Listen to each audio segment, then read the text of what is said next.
Hello guys, welcome back to my channel. അപ്പോൾ ഇന്നത്തെ ഒരു വീഡിയോ എന്ന് പറയുന്നത് എങ്ങനെ നമുക്ക് സെറ്റ് എക്സാമിന് പ്രിപ്പയർ ചെയ്യാം.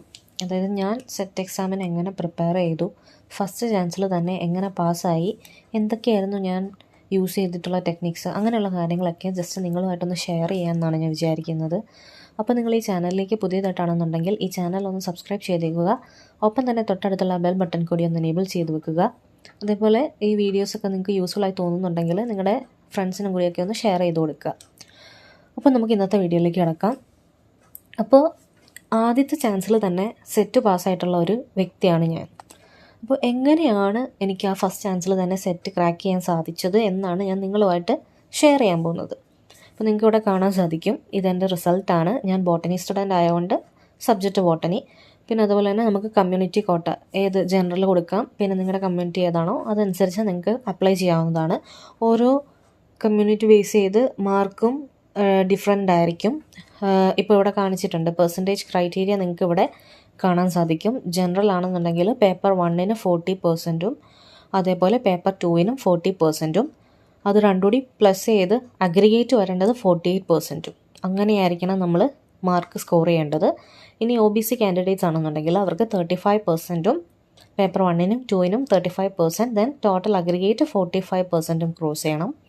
അതേപോലെ SC/ST കാൻഡിഡേറ്റ്സും ബാക്കിയുള്ളവർക്കൊക്കെ ഈ പറഞ്ഞ സെയിം 35% ആയിരിക്കണം പേപ്പർ 1 and 2. അതേപോലെ അഗ്രിഗേറ്റ് വരുമ്പോൾ 40% ആണ് അവർ ക്രാക്ക് ചെയ്യേണ്ടത്. അപ്പം ഈ ഒരു പെർസെൻറ്റേജ് ഒക്കെ കിട്ടുന്നവർ എന്താ പറയുന്നത്, ഈ പേപ്പേഴ്സൊക്കെ പാസ്സായിട്ടുണ്ടായിരിക്കാം. അപ്പോൾ ഇനി അഥവാ ഈ ഫസ്റ്റ് ടൈമൊക്കെ എഴുതിയിട്ട് ഒന്നും കിട്ടാതെ ഇല്ലെങ്കിൽ ഫസ്റ്റ് ചാൻസിൽ തന്നെ ക്രാക്ക് ചെയ്യാൻ പറ്റാതെ പോയവരൊന്നും വിഷമിക്കേണ്ട കാര്യമൊന്നുമില്ല. നമുക്ക് ഈസി ആയിട്ട് ഇനിയും അടുത്ത ചാൻസ് ഉടനെ തന്നെ വരുന്നുണ്ട്. അപ്പോൾ അതൊക്കെ നമുക്ക് യൂസ് ചെയ്ത് അടുത്ത ചാൻസിൽ സെറ്റ് പാസ്സാവാൻ എല്ലാവരും ശ്രമിക്കുക. അപ്പോൾ അതിനെന്തൊക്കെ ചെയ്യണം എന്നുള്ളതാണ് ഞാൻ നിങ്ങളുമായിട്ടൊന്ന് ഷെയർ ചെയ്യാൻ പോകുന്നത്. ഇപ്പോൾ ഞാൻ യൂസ് ചെയ്തിട്ടുള്ള മെത്തേഡ്സ് ഞാൻ നിങ്ങൾക്ക് പറഞ്ഞുതരാം. അപ്പം മെയിനായിട്ട് നമുക്കെല്ലാവർക്കും അറിയാം, ഇപ്പം ഞാൻ ബോട്ടണി വെച്ചിട്ടാണ് പറയുന്നത്. എൻ്റെ സബ്ജക്റ്റ് ലൈഫ് സയൻസ് ബോട്ടണി ആയതുകൊണ്ട് അത് വെച്ചിട്ട് ഞാൻ പറയുന്നു. നമ്മുടെ സിലബസിലേക്ക് നോക്കുകയാണെന്നുണ്ടെങ്കിൽ നമുക്ക് പേപ്പർ 1 ഉണ്ട്, പേപ്പർ 2 ഉണ്ടല്ലേ. അപ്പം നിങ്ങൾ പഠിക്കുമ്പോൾ മെയിനായിട്ട് പേപ്പർ 1 ഫോക്കസ് ചെയ്യുക. അതായത് ഇപ്പം B.Ed ഒക്കെ പഠിച്ചുകൊണ്ടിരിക്കുന്ന സ്റ്റുഡൻസ് ആണ് നിങ്ങളെങ്കിൽ നിങ്ങൾക്ക് മെയിനായിട്ട് നിങ്ങൾക്ക് കുറച്ചുകൂടി ഈസി ആയിരിക്കും പഠിക്കാൻ, നമ്മുടെ സൈക്കോളജി, പെഡഗോഗിയൊക്കെ. അപ്പോൾ ആ 2 സബ്ജക്ട്സിന് കൂടുതൽ ഫോക്കസ് കൊടുത്ത് നിങ്ങൾ പഠിക്കുക. അതായത് നമ്മുടെ സൈക്കോളജിക്കും പെഡഗോഗിക്കും നല്ല ഇമ്പോർട്ടൻസ് കൊടുത്തിട്ട് നിങ്ങൾ പഠിക്കുക. അത് നിങ്ങളുടെ B.Ed നോട്ട്സ് യൂസ് ചെയ്തിട്ടോ അല്ലെങ്കിൽ യൂട്യൂബിൽ തന്നെ ഇപ്പം നമ്മളൊക്കെ ആണെങ്കിൽ ഒരുപാട് വീഡിയോസൊക്കെ ചെയ്യുന്നുണ്ട്.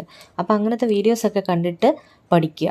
അപ്പോൾ അത് ഒരുപാട് ഉപകാരം ചെയ്യും നിങ്ങൾക്ക് വേറെയുള്ള എക്സാംസ്. ഇപ്പോൾ KTET ആണെന്നുണ്ടെങ്കിലും CTET ആണെന്നുണ്ടെങ്കിലും അങ്ങനെയുള്ള എക്സാംസിനൊക്കെ ഈ സൈക്കോളജി പഠിക്കുന്നതും അതുപോലെ തന്നെ പെഡഗോഗിയും രണ്ടും യൂസ്ഫുൾ ആണ്. അപ്പം മെയിനായിട്ട് നിങ്ങൾ കൃത്യമായിട്ട് പഠിക്കേണ്ടത് സൈക്കോളജിയും പെഡഗോഗിയുമാണ്. ഇപ്പോൾ ഈ ഒരു സിലബസ് നോക്കുമ്പോൾ നിങ്ങൾക്ക് കാണാൻ സാധിക്കും ഒരുപാട് ഉണ്ടല്ലേ. അപ്പോൾ നിങ്ങൾ ഇത്രയൊന്നും സിലബസ് കണ്ടിട്ട് പേടിക്കേണ്ട കാര്യമൊന്നുമില്ല. സിലബസ് ബേസ് ചെയ്ത് പഠിച്ച് പാസ്സായിട്ടുള്ള ഒരാളല്ല ഞാൻ. നമുക്ക് ഏകദേശം നമ്മൾ പഠിച്ചിട്ടുള്ള സബ്ജക്ട്സിനെ പറ്റിയിട്ടുള്ള ഒരു ഐഡിയ ഉണ്ടാവണം. അതേപോലെ ഞാൻ പറഞ്ഞില്ലേ, സൈക്കോളജി പെഡഗോഗിക്ക് നല്ല ഇമ്പോർട്ടൻസ് കൊടുത്തിട്ട് പഠിക്കുക. സൈക്കോളജിയിലും പെഡഗോഗിയിലും നിങ്ങൾക്ക് നല്ല മാർക്ക് സ്കോർ ചെയ്യാൻ സാധിക്കും. അപ്പോൾ അതിന് ഇമ്പോർട്ടൻസ് കൊടുത്ത് നിങ്ങൾ അത് പഠിക്കാൻ ശ്രമിക്കുക, ഏറ്റവും കൂടുതൽ സമയമെടുത്ത്. ഇപ്പോൾ B.Ed പഠിച്ചുകൊണ്ടിരിക്കുന്ന കുട്ടികളാണെങ്കിൽ നിങ്ങൾക്ക് കുറച്ചുകൂടി ഈസി ആയിരിക്കും. നമ്മൾ B.Ed പഠിക്കുന്നതുകൊണ്ട് നമുക്കത് പെട്ടെന്ന് നമ്മൾ മറന്നു പോയില്ല. ഓൺ സ്പോട്ടിൽ നമ്മൾ പഠിച്ച് കൊണ്ടിരിക്കുന്ന കാര്യങ്ങളൊക്കെ ആയതുകൊണ്ട് തന്നെ നമുക്കത് ഈസി ആയിട്ട് ഓർത്തിരിക്കാനൊക്കെ സാധിക്കും.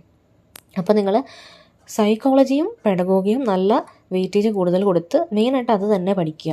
പിന്നെ നിങ്ങൾക്ക് സബ്ജക്റ്റ് ഇപ്പം സുവോളജി ആയിക്കോട്ടെ ബോട്ടണി ആയിക്കോട്ടെ ഏതാണെന്നുണ്ടെങ്കിലും നിങ്ങൾ ചെയ്യേണ്ടതെന്ന് വെച്ചാൽ ഒരുപാട് നമ്മുടെ ക്വിസുകൾ കിട്ടും അല്ലേ. ഇപ്പോൾ യൂട്യൂബിൽ തന്നെ ഇഷ്ടം പോലെ ഉണ്ട് നമ്മുടെ സബ്ജക്റ്റിനെ ബേസ് ചെയ്തിട്ടുള്ള ചെറിയ ക്വസ്റ്റ്യൻസും കാര്യങ്ങളും, റിപ്പീറ്റഡ് ആയിട്ടുള്ള PYQs, അങ്ങനെയുള്ള ക്വസ്റ്റ്യൻസ് മാക്സിമം നിങ്ങൾ സോൾവ് ചെയ്യുക.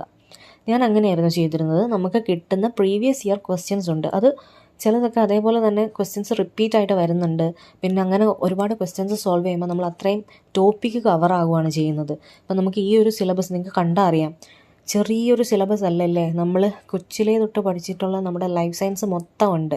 അതായത് ബയോളജി, അതുപോലെ തന്നെ നമ്മുടെ ഒരുപാട് plant families, reproductive biology, functional biology, അങ്ങനെ ഒരുപാട് ടോപ്പിക്കുണ്ട്. നമ്മൾ നമ്മൾ സിലബസ് കണ്ടാൽ നമ്മൾ തല കറങ്ങി വീഴും. അമ്മാതിരി ആണ് ടോപ്പിക്ക് കിടക്കുന്നത്. നിങ്ങൾക്ക് കണ്ടാൽ മനസ്സിലാകുമല്ലോ, കാണാമല്ലോ. പക്ഷേ ഇതൊന്നും ഓർത്ത് നിങ്ങൾ പേടിക്കേണ്ട കാര്യമില്ല. നിങ്ങൾക്ക് ഇപ്പോൾ ഞാൻ എന്തായാലും ഫസ്റ്റ് ചാൻസിൽ തന്നെ സെറ്റ് പാസ്സായ ഒരു വ്യക്തിയാണ്. ഞാൻ പറയുവാണ് നിങ്ങളോട്, നിങ്ങൾക്ക് ഈസി ആയിട്ട് ക്രാക്ക് ചെയ്യാൻ പറ്റും. ഞാൻ പറഞ്ഞ ഈ മെത്തേഡ്സ് മാത്രം നിങ്ങൾ ഫോളോ ചെയ്യുക.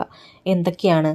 മെയിനായിട്ട് നിങ്ങൾ നമ്മുടെ പെഡഗോഗിക്ക് ഇമ്പോർട്ടൻസ് കൊടുക്കുക, പ്ലസ് നമ്മുടെ സൈക്കോളജിക്കും ഇമ്പോർട്ടൻസ് കൊടുക്കുക. ഈ രണ്ടെണ്ണമാണ് നിങ്ങൾ ഏറ്റവും നന്നായിട്ട് മാർക്ക് സ്കോർ ചെയ്യാൻ വേണ്ടി ഹെൽപ്പ് ചെയ്യാൻ പോകുന്നത്. അത് ഷുവറാണ്. അതേപോലെ തന്നെ ഇതിൻ്റെ കൂടെ പഠിക്കുമ്പോൾ നമുക്ക് കുറച്ച് ടെക്നോളജി പാർട്ടും നമ്മുടെ ബി.എഡിൽ നമ്മൾ പഠിച്ചിട്ടുള്ള ടെക്നോളജി ബേസ് ചെയ്തിട്ടുള്ള കുറച്ച് ക്വസ്റ്റ്യൻസും നമുക്കവിടെ കിട്ടും. അപ്പം അതൊക്കെ ഇതിൻ്റെയും PYQs ഉണ്ട്, അതും സോൾവ് ചെയ്യാൻ വേണ്ടി നിങ്ങൾ ശ്രമിക്കുക. സൈക്കോളജിയുടെ ക്ലാസ്സസ് നമ്മൾ ഓൾറെഡി അപ്ലോഡ് ചെയ്യും. അപ്പോൾ അതൊക്കെ കണ്ടിട്ട് നിങ്ങൾക്ക് പഠിക്കുക. അതുപോലെ വേറെയുള്ള യൂട്യൂബ് ചാനൽസിൽ ഇഷ്ടം പോലെ വീഡിയോസൊക്കെ ഉണ്ട്. അപ്പോൾ അത് കണ്ടിട്ട് സൈക്കോളജിയും ഈ പറഞ്ഞ പോലെ പെഡഗോഗിയും നിങ്ങൾ പഠിക്കുക. ഒപ്പം PYQസും നിങ്ങൾ സോൾവ് ചെയ്യുക. പിന്നെ നിങ്ങളുടെ സബ്ജക്റ്റിലും നിങ്ങൾ എന്ത് ചെയ്യണം? മാക്സിമം PYQs, അതായത് നമ്മുടെ previous year questions PYQs maximum solve ചെയ്ത് പോവുക.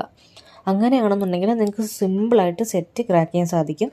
പിന്നെ നിങ്ങൾ ശ്രദ്ധിക്കേണ്ട കാര്യം, നിങ്ങൾ OMR ഷീറ്റിലാണല്ലോ നിങ്ങൾ ചെയ്യുന്നത്. അപ്പോൾ ഒരു ക്വസ്റ്റ്യൻ വരുമ്പം നിങ്ങൾ എലിമിനേഷൻ മെത്തേഡ് യൂസ് ചെയ്യുക. അതായത് ഒരു ക്വസ്റ്റ്യൻ വായിച്ചിട്ട് അതിൻ്റെ ആൻസർ അല്ലാത്ത സാധനങ്ങൾ ഏതൊക്കെയാണോ അതൊക്കെ നമ്മൾ സ്ട്രൈക്ക് ചെയ്ത് മാറ്റി കറക്റ്റായിട്ടുള്ളൊരു ഉത്തരം അപ്പോൾ നമുക്ക് കിട്ടും. ആദ്യം നോക്കുമ്പോൾ നമുക്കിതിൽ ആൻസർ ഏതാണെന്ന് അറിയത്തില്ലായിരിക്കും. പക്ഷേ നമ്മൾ എലിമിനേഷൻ മെത്തേഡ് നോക്കുമ്പോൾ നമുക്ക് കുറച്ചുകൂടി ഈസി ആയിട്ട് മനസ്സിലാവും.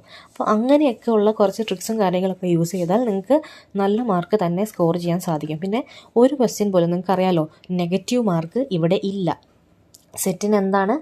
നെഗറ്റീവ് മാർക്ക് ഇല്ല. നമ്മുടെ PSC ഒന്നും പോലെ നെഗറ്റീവ് മാർക്ക് ഇല്ലാത്തത് തന്നെ നമുക്ക് മെയിനായിട്ടുള്ളൊരു അഡ്വാൻറ്റേജ് ആണ്.